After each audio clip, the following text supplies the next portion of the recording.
दोस्तों नमस्कार। आप देख रहे हैं स्टॉक प्रॉफिट इंडिया। पहली बार आए हैं तो सब्सक्राइब जरूर करें। शुरुआत करते हैं आज के वीडियो की।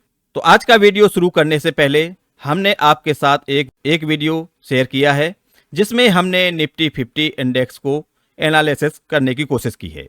आपने वो वीडियो अभी तक नहीं देखा है, देख लें, जिसमें हमने बड़े खिलाड़ियों की साइको को समझने की कोशिश की है। चलिए शुरुआत करते हैं आज के वीडियो की। और आज के वीडियो में हम 4 ऐसे स्टॉक लेके आए हैं जहां पे स्विंग पोजीशन बनाई जा सकती है। हमारी किसी भी प्रकार की खरीदने या बेचने की सलाह नहीं है, केवल एजुकेशन पर्पस से हम इस वीडियो को आपके साथ शेयर कर रहे हैं। तो हमारी लिस्ट में पहला स्टॉक है कैन फिन होम्स। इसको हम समझते हैं छोटे टाइम फ्रेम से बड़े टाइम फ्रेम की तरफ।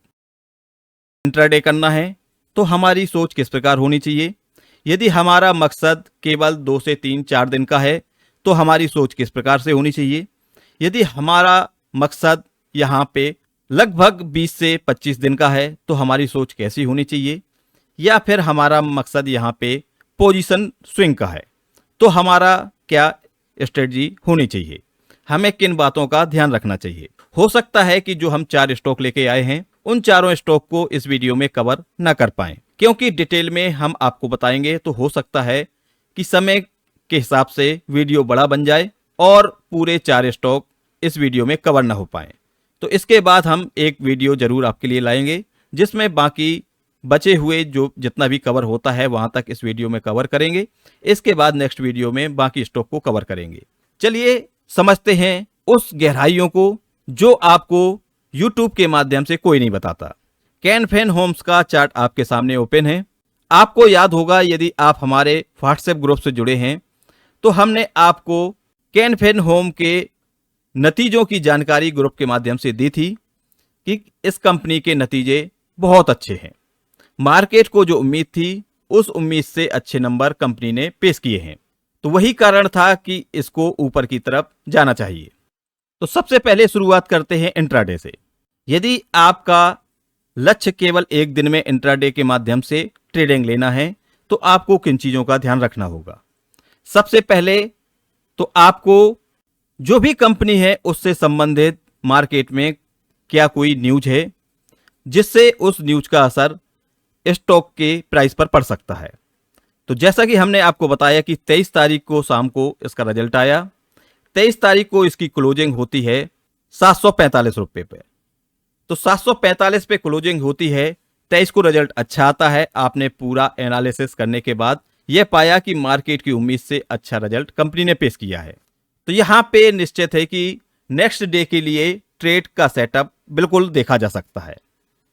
तो सबसे पहले हम बात करते हैं इंट्राडे की कि इंट्राडे का सेटअप कैसे तैयार किया जाता है। 23 तारीख को रिजल्ट आता है, रिजल्ट उम्मीद से अच्छा आता है तो 24 को हम अप मूव के लिए यानी ऊपर की तरफ के लिए ट्रेड सेटअप बना सकते हैं। तो 745 का ब्रेक होना बहुत जरूरी है, तभी हमारा सेटअप काम करेगा। अब हम देखते हैं कि 24 तारीख को क्या एक्शन हुआ। 24 तारीख को शेयर का प्राइस ओपन होता है 749 रुपए 15 पैसे पे। इंट्राडे में हमेशा जो सबसे पहला रूल होता है वो होता है पहले 15 मिनट की कैंडल को वॉच करना। पहले 15 मिनट की कैंडल बन जाने दीजिए, तभी आप इंट्राडे का ट्रेड जनरेट करें। उससे पहले जनरेट बिल्कुल ना करें, नहीं तो आपके फेलियर के चांस ज्यादा होंगे। तो यहां पे 15 मिनट की जो कैंडल बनी उसका हाई हो जाता है 749 रुपए 15 पैसे और लो हो जाता है 720 रुपए 40 पैसे। अब हमें देखना होगा कि जो इसका हाई था वो जब भी ब्रेक होगा तभी हमारी इंट्राडे का जो सेटअप है वो ट्रिगर होगा। तो यानी 749 रुपए 15 पैसे का हमारा ऑर्डर लगेगा। यहां पे ऑर्डर लगाने से 5 पैसे आपको ऊपर रखने चाहिए। तो ऑर्डर आपका 749 रुपए 20 पैसे पे लगना चाहिए। लेकिन पूरे दिन 749 रुपए इसने नहीं ब्रेक किया, इसलिए यहां पे आपका सेटअप क्रिएट नहीं हो पाया। तो ये हुई हमारी इंट्राडे की स्ट्रेटजी। इंट्राडे की स्ट्रेटजी में पहले 15 मिनट की कैंडल का हाई ब्रेक होना बहुत जरूरी होता है। और उससे पहले क्या ध्यान देना होता है कि उससे स्टॉक से संबंधित मार्केट में किस प्रकार की न्यूज है, पॉजिटिव है या नेगेटिव। यदि आप पॉजिटिव ट्रेड जनरेट कर रहे हैं तो उसकी न्यूज भी पॉजिटिव होना चाहिए। यदि आप यहाँ पे सेल करने की कोशिश करते हैं इंट्राडे में तो उससे संबंधित न्यूज भी नेगेटिव होनी चाहिए। चलिए हम बढ़ते हैं आगे और देखते हैं कि अब ये हुई इंट्राडे की बात। बाकी यदि हमें 2 से 3 दिन के लिए इसमें पोजीशन बनानी है तो वहां पे क्या सेटअप तैयार किया जा सकता है। तो शॉर्ट टर्म ट्रेड सेटअप तैयार करने के लिए हमें सबसे पहले देखने की जरूरत होती है कि जिस स्टॉक में हम सेटअप लगा रहे हैं उस स्टॉक का ट्रेंड क्या चल रहा है। ट्रेंड कैसे तय कर सकते हैं कि ये अप ट्रेंड है या डाउन ट्रेंड है। पहला जो आपके पास साधन है वो ये है कि आप ड्राइंग कर सकते हैं कि ट्रेंड अप साइड है या डाउन साइड है। तो यहाँ पे आपको साफ दिखाई दे रहा है कि यहाँ से और यहाँ तक लगातार यानी ऊपर की तरफ ही प्राइस जा रहा है, तो ये कहलाया अप ट्रेंड। तो यहाँ पे आपने एक चीज कंफर्म कर ली कि यहाँ पे एक अप ट्रेंड दिखाई दे रहा है। ये हुई बात कि आप ड्राइंग करके देखें। यदि आप ड्राइंग नहीं कर पा रहे हैं तो दूसरा तरीका है कि आप मूविंग एवरेज लगाएं। मूविंग एवरेज होना चाहिए 20 का। 20 के मूविंग एवरेज से ऊपर प्राइस चल रहा है तो निश्चित तौर पे आप अप ट्रेंड में उसे कंसीडर कर सकते हैं। इसको भी हम आपको दिखा देते हैं। जो यहाँ पे रेड कलर में आपको लाइन दिखाई दे रही है ये है मूविंग एवरेज की। ये 20 डे का मूविंग एवरेज है। तो आप देख सकते हैं कि यहाँ से जो प्राइस था वो मूविंग एवरेज से नीचे था, लेकिन यहाँ पे ब्रेकआउट होता है 20 डे मूविंग एवरेज का। ब्रेकआउट होने के बाद 50 डे को ये रेजिस्टेंस के रूप में लेता है और वापस 20 का सपोर्ट लेके फिर से वापस से जाता है। तो पहला सेटअप तो यहाँ क्रिएट हो रहा था, लेकिन बात होती है कि हमारी निगाहें उस स्टॉक पर कब पड़ी। तो यहाँ पे हमारी निगाहें आज पड़ी। आज है 26 अप्रैल। अब यहाँ पे सेटअप किस प्रकार से क्रिएट कर सकते हैं और सेटअप में क्या चीजें हमें ध्यान देनी है उस चीज की हम बात करते हैं। जो बीत गया उसके लिए आपको एनालिसिस करने के लिए 50 लोग तैयार बैठे होंगे। वो आपके साथ बिल्कुल बता देंगे कि यहाँ ये देखिए ये एक्शन हुआ, इस एक्शन में ये एक्शन हुआ, लेकिन आगे फ्यूचर में क्या होगा हम वो आपके साथ शेयर करने वाले हैं। तो यहाँ पे जो सबसे पहली चीज है कि 20 डे का ब्रेकआउट होता है और 50 डे को रेजिस्टेंस लेता है। उसके बाद 20 डे का सपोर्ट लेके 50 डे को ब्रेक करता है। ब्रेक करने के बाद आप ये देखिए कि पूरा जो सिनेरियो है वो अप ट्रेंड में शामिल हो जाता है। जो आप नीचे एक कैंडल देख रहे हैं ये कैंडल भी उस दिन की है जिस दिन शार्प फॉल आपने देखा था। मार्केट में अचानक शार्प फॉल आया था जिस दिन टैरिफ वाली बात हुई थी। तो ये जिस प्रकार जो सडनली एक्शन होते हैं इसमें किसी प्रकार के टेक्निकल काम नहीं करते, वहां सारे टेक्निकल फेल हो जाते हैं। तो इसको हम इग्नोर करके चलेंगे। बाकी आप देखिए कि 20 डे के मूविंग एवरेज का सपोर्ट इसने लगातार लिया है और प्राइस लगातार ऊपर की तरफ जा रहा है। आप जो ब्लैक कलर की लाइन देख रहे हैं ये 9 डे मूविंग एवरेज की है। तो यहाँ पे भी जो करंट प्राइस चल रहा है वो 9 डे मूविंग एवरेज से ऊपर ही चल रहा है। तो यहाँ पे हम साफ तौर पे देख पा रहे हैं कि यदि हम मूविंग एवरेज का सहारा लेते हैं तब भी हमारा ट्रेंड कंफर्म हो रहा है कि अपसाइड है, अप ट्रेंड में स्टॉक चल रहा है। तो ये हो गई पहली शर्त कि ट्रेड सेटअप हमारा यहाँ पे लग सकता है। अब हम वापस चलते हैं, आपको ड्राइंग की तरफ ले चलते हैं। तो यहाँ पर जो आप ट्रेड जनरेट करने जा रहे हैं वो 1 डे कैंडल को आधार मानकर जनरेट करने वाले हैं। तो यदि हम 1 डे कैंडल के आधार पे ट्रेड जनरेट कर रहे हैं तो उसके लिए हमें उसके ऊपर के टाइम फ्रेम में देखना होगा कि वहां पर स्टॉक का ट्रेंड क्या चल रहा है।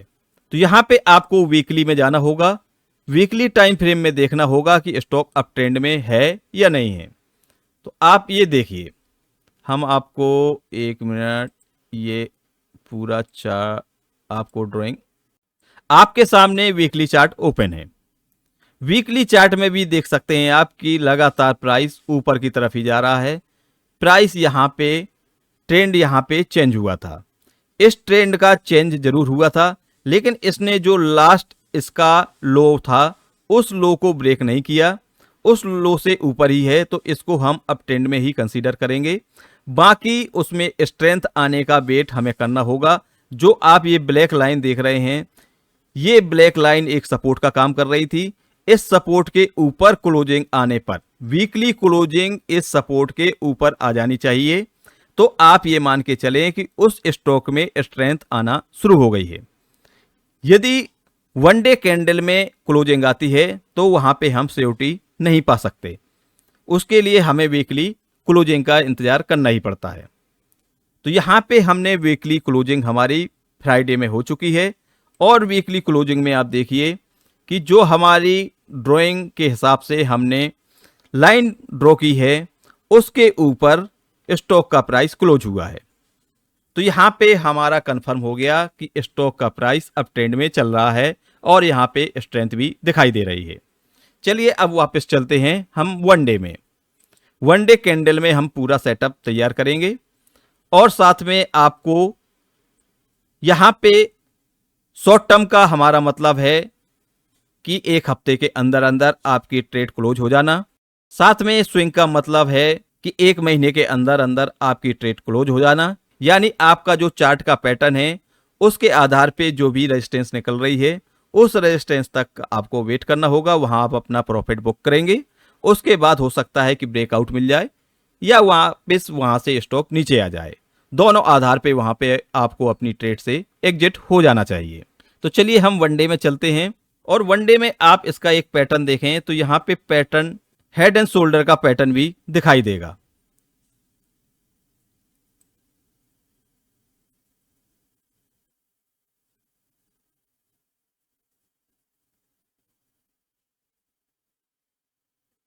तो ये इसमें एक हेड एंड शोल्डर का पैटर्न है, ऊपर जाता है, नीचे आता है, फिर प्राइस उसी के पास जाता है, फिर नीचे आता है, फिर ऊपर जाता है और यहाँ पे ब्रेकआउट होता है। इसको हम फिर से डिलीट करते हैं, तभी आपको चीज़ क्लियर हो पाएगी। इसको जूम करके देखें तो आपको अब चीज़ ज़्यादा क्लियर दिखाई दे रही होगी। यहाँ पे पहला ब्रेकआउट होता है। ब्रेकआउट का हमें इंतज़ार करना चाहिए, या तो हमें ये पता हो कि इस कंपनी के रिजल्ट अच्छे आ सकते हैं, तो ऐसी जानकारी हमारे पास पहले से नहीं होती है। केवल हम मार्केट के जो स्पेशलिस्ट होते हैं उनके आधार पे ही ये जानकारी प्राप्त कर पाते हैं कि इस कंपनी का परफॉर्मेंस अच्छा हो सकता है। तो इसको हम चार्ट के माध्यम से ही समझ सकते हैं कि इसमें क्या प्राइस एक्शन होने वाला है। तो यहाँ पे ऑलरेडी ये जो कैंडल आपको दिखाई दे रही है 17 अप्रैल की, यहाँ पे ब्रेकआउट हो जाता है, लेकिन हमारी निगाहें यहाँ पर नहीं पड़ती हैं। जरूरी है कि हमारी निगाहें हर उस स्टॉक पे पड़ जाएं जहाँ पर ब्रेकआउट हो। हमारी वॉच लिस्ट में जो स्टॉक होंगे हमारी नज़र वहीं तक जा सकती है। तो हमारी नज़र यहाँ पे लेट पहुँची, लेकिन जब भी पहुँची तभी हमारा स्ट्रेटजी शुरू होती है, तभी हमारा एक्शन शुरू होता है। ये कैंडल 17 अप्रैल की है जहाँ पे ब्रेकआउट हो जाता है। ब्रेकआउट होने के बाद यहाँ पे आपका सेटअप क्रिएट हो जाता है। जो लास्ट 16 अप्रैल का कैंडल थी, इसका हाई ब्रेक होने पर आपकी ट्रेड यहाँ पे क्रिएट हो जाती है। आपको देखना होगा कि जो लास्ट एक मूव आया होगा और लास्ट स्विंग का हाई होगा, वहां पे ही आपका पहला लेवल निकल के आता है रेजिस्टेंस के रूप में। तो आपको ये कैंडल लेनी होगी। लास्ट हाई यहाँ पे यही है। तो लास्ट हाई इसका है 722 रुपये। अब 722 रुपये चूंकि बहुत नज़दीक है और जहाँ पे आपने अपनी ट्रेड को जनरेट किया है वो लेवल था 705 रुपये। तो यदि आप बहुत शॉर्ट टर्म में प्रॉफिट बुक करना चाहते हैं तो आपका प्रॉफिट निश्चित तौर पे 722 रुपये में बुक हो जाना चाहिए। लेकिन यहाँ पे आपका मकसद एक दिन से लेकर एक हफ्ते का है और मूव आपको लगातार अब ट्रेंड में दिखाई दे रहा है, तो यहाँ पे डरने की कोई बात नहीं है। या तो यहाँ पे आपका एसएल हिट हो जाए। एसएल आपका क्या बनेगा? जो कैंडल आपका ब्रेकआउट कर रही है, तो ब्रेकआउट किया 17 अप्रैल की कैंडल ने। 17 अप्रैल की कैंडल का लो 17 अप्रैल की कैंडल का लो था 690 रुपये। 690 रुपये में लगभग 1.5% नीचे आपको स्टॉप लॉस रखना चाहिए। तो 690 का 1.5% लगभग 11 रुपये के आसपास हो जाता है। तो यदि हम 690 में 11 रुपये कम करें तो 680 के आसपास आपका स्टॉप लॉस क्रिएट होता है। जो आपने यहाँ ट्रेड आपकी जनरेट हुई थी वो 705 रुपये में हुई थी। तो 705 रुपये में आपका ट्रेड एक्टिव हो जाती है। 680 वहां पे आपको स्टॉप लॉस रखना होगा। 680 अभी आपका ब्रेक नहीं हुआ है। साथ में आप ये देखिए कि जो भी ब्रेकआउट मिला, ब्रेकआउट के बाद यहां पे मार्केट का सडनली फॉल कह लें या कुछ भी कह लें, स्टॉक का प्राइस केवल उसी लेवल तक आता है जो कि हाई था। आप ये कैंडल देख सकते हैं, ये लास्ट इसका हाई था जो कि लास्ट स्विंग रेजिस्टेंस का काम कर रहा था।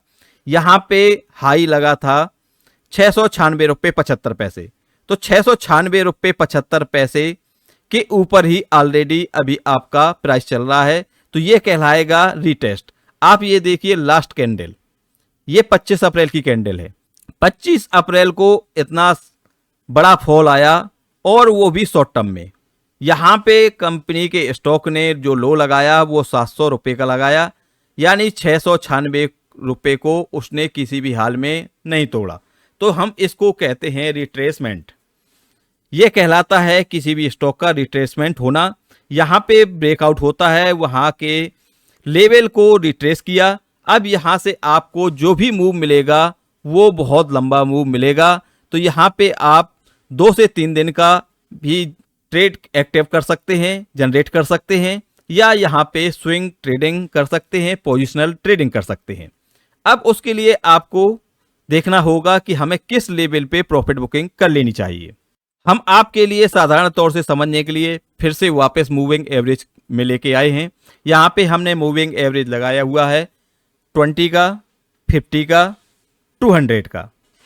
साथ में एक मूविंग एवरेज लगाया हुआ है 9 का, जो कि शॉर्ट टर्म में हमें बहुत मदद करता है अपनी ट्रेड को बचाने के लिए। यदि हमारी ट्रेड केवल इंट्राडे या 1 या 2 दिन के लिए है तो वहाँ पे मदद करता है 9 डे का मूविंग एवरेज। लेकिन यहाँ पे हमने पोजिशनल ट्रेड ली है, तो यहाँ पे 705 में हमारी ट्रेड जनरेट हो गई है। लेकिन ये ट्रेड हमें वहाँ लेनी चाहिए, वहाँ पे हमें ये नज़र नहीं आई और किसी प्रकार से हम वहाँ पे चूक गए, या ये कह सकते हैं। तो यहाँ पे भी हमारे पास पूरा मौका है इस ट्रेड को एंट्री करने के लिए। करंट प्राइस 723 रुपये चल रहा है, तो निश्चित तौर पे ये 15 रुपये हमें महंगा मिल रहा है क्योंकि 705 में हमारी ट्रेड जनरेट हो रही थी। अब यहाँ पे हमें जो पहली प्रॉफिट बुकिंग कर लेनी चाहिए वो करना चाहिए 771। अब ये 771 हम क्यों कह रहे हैं, क्योंकि ये 200 डे का मूविंग एवरेज है। 200 डे का मूविंग एवरेज हमेशा रेजिस्टेंस का काम करता है, और यदि इसके ऊपर सफल होता है हमारा स्टॉक का प्राइस क्लोजिंग करने में, तो फिर हमें एक वहाँ से फिर एक मूव को बिल्कुल तलाशना चाहिए। तो पहला, यदि हम मकसद शॉर्ट टर्म में ही संतुष्टि है, तो पहला हमारा लेवल होगा 771 से 776 के आसपास का। तो ये हुआ पहला तरीका कि आप मूविंग एवरेज को देखते हुए रेजिस्टेंस और सपोर्ट निकाल सकते हैं। दूसरा तरीका होता है कि यदि आपको यहाँ पे पोजिशनल ट्रेड लेनी है तो आपको फिर से वीकली टाइम फ्रेम में जाना होगा और वहाँ पे देखना होगा कि आपका रेजिस्टेंस कहाँ पर बन रहा है। तो चलिए हम आपको फिर से लेके चलते हैं। तो ये रहा आपका वीकली टाइम फ्रेम। अब वीकली टाइम फ्रेम में हम ये ढूंढने की कोशिश करते हैं कि हमें पहली प्रॉफिट बुकिंग कहाँ पर मिल सकती है। तो सबसे पहले आप वीकली टाइम फ्रेम में चार्ट को डालें और यहाँ पर ड्रॉ करने की कोशिश करें कि आपको कौन सा पैटर्न मिल रहा है। तो यदि आप यहाँ पे ड्रॉ कर पा रहे हों तो यहाँ पे आपको एक चैनल दिखाई दे रहा है, और ये चैनल है असेंडिंग चैनल, क्योंकि प्राइस लगातार ऊपर की तरफ जा रहा है, यानी जो भी सपोर्ट है वो लास्ट सपोर्ट से ऊपर क्रिएट हो रहा है, तो हम इसको कहेंगे असेंडिंग चैनल। असेंडिंग चैनल में ये प्राइस फिर से वापस आ गया है, ये अभी इससे नीचे आ गया था, तो यहाँ पे कोई ट्रेड नहीं ली जाती है, यहाँ पे शॉर्ट किया जाता है। जब भी चैनल का ब्रेक डाउन होता है तो वहाँ पे हमेशा स्टॉक को शॉर्ट किया जाता है, और जब वापस चैनल में एंट्री होती है तो वहाँ पे हमेशा ऊपर की साइड के लिए ट्रेड जनरेट की जाती है। तो यहाँ पे हमारी ट्रेड जनरेट हो गई है यदि हम वीकली टाइम फ्रेम में भी देखने की कोशिश करते हैं। तो यहाँ पे आपको यदि स्विंग केवल कवर करना है यहाँ पे, तो उसके लिए आपको अलग लेवल निकालना होगा जहाँ पे आप प्रॉफिट बुक करेंगे, और यदि आपको पोजिशनल ले जाना है कि हमें जो पैटर्न चल रहा है इस पैटर्न के रेजिस्टेंस तक जाना है, तो इस पैटर्न की रेजिस्टेंस तक आपका अब ये कितना समय लेता है, क्योंकि पोजीशन को एग्जिट होने में कभी ज़्यादा समय भी लग जाता है। तो उस हिसाब से यदि हम इसको यदि ऐसे देखें कि इस प्रकार से ये चलेगा, तो यहाँ पे लगभग 980 रुपये के आसपास ये जाता हुआ हमें दिखाई दे रहा है। लेकिन यहाँ पे हमें अपने रिस्क को इतना नहीं ले जाना है और हम इसको नहीं तय कर सकते कि हम यहाँ पे 980 में ही प्रॉफिट बुक करेंगे। हाँ, यहाँ पे एक चीज़ ज़रूर होती है कि हम अपने एसएल को ऊपर की तरफ शिफ्ट करते चले जाएंगे, उससे हमारा रिस्क मिनिमाइज हो जाता है। अभी हमारा इस करंट ट्रेड में 680 का स्टॉप लॉस है। अब ये प्राइस जैसे जैसे ऊपर जाता जाएगा वैसे वैसे हमारा स्टॉप लॉस भी ऊपर की तरफ शिफ्ट होता जाएगा। तो यहाँ पे जो पहला रेजिस्टेंस आपको मिलेगा वो हम आपको मूविंग एवरेज में समझाने की कोशिश करेंगे, और यदि आप ड्रॉ कर पा रहे हैं तो ड्रॉ के हिसाब से आपको चैनल का रेजिस्टेंस ही मानना पड़ेगा। तो चैनल का रेजिस्टेंस लगभग 970 980 वो टाइम के हिसाब से डिपेंड करेगा। तो यहाँ पर आपका मिल रहा है, लेकिन आपको जहाँ से ध्यान देने की ज़रूरत है वो है आपका लास्ट रेजिस्टेंस। तो लास्ट रेजिस्टेंस में ये देखिए जहाँ पे एक बड़ा फॉल आया था, इसका हाई क्या है, तो इसका हाई है 909 रुपये। तो 909 के ऊपर जाते ही आपको विशेष सावधानी रखनी होगी अपनी ट्रेड के ऊपर कि 909 के ऊपर जहाँ तक वो जा रहा है ठीक है, लेकिन यदि 909 के नीचे आता है तो हम 980 का वेट नहीं करेंगे, 909 पे अपनी पोजीशन को काट देंगे। तो ये कहलाती है पोजिशनल ट्रेडिंग। अब हम चलते हैं मूविंग एवरेज की सहायता से आप कैसे अपने टारगेट को निकालें। तो एक बार फिर हम वापस आ गए हैं मूविंग एवरेज की सहायता से अपने टारगेट को फाइंड करना।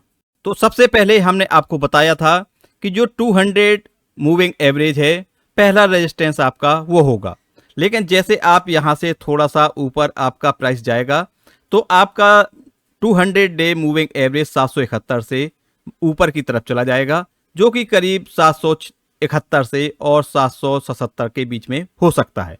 तो आपका पहला लेवल ये निकला प्रॉफिट बुकिंग करने के लिए। इसके अलावा आपका दूसरा जो लेवल निकलेगा वो निकलेगा आपको वीकली कैंडल में फिर से जाना पड़ेगा। तो यहाँ पे आप डे टाइम फ्रेम को फिर से चेंज करें और वीकली टाइम फ्रेम में जाएं।